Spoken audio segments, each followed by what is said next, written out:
On July 20th, 1969, the world was forever changed. For the first time in history, 3 men went where no man had gone before.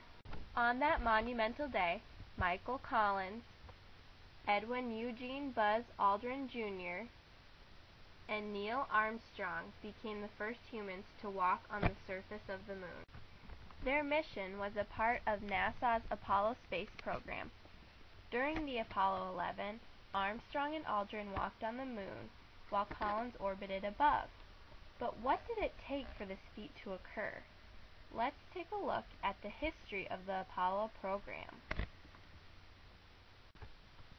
The Apollo program began in 1963 and lasted until 1972. The idea for the program was first conceived during the presidency of Dwight Eisenhower. On October 4, 1957, the Soviet Union launched the Sputnik 1, which was the first human-made object to orbit the Earth. This started the legendary space race between the United States and the Soviet Union. The Apollo program was a replacement for the Mercury program, which ran from 1959 to 1963. In 1963, President Kennedy gave a speech to Congress expressing his support for America closing the missile gap between the United States and the USSR by landing a man on the moon. This prompted NASA's founding of the Apollo program. In 1967, the Apollo 1 launched, which was the first attempt of NASA to send a manned flight into space. It was tragically destroyed in a fire during a testing exercise. All 3 astronauts died.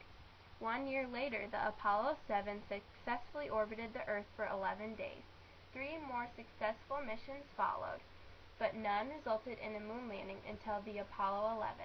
President Kennedy's dream was fulfilled with the moon landing of Armstrong, Aldrin, and Collins.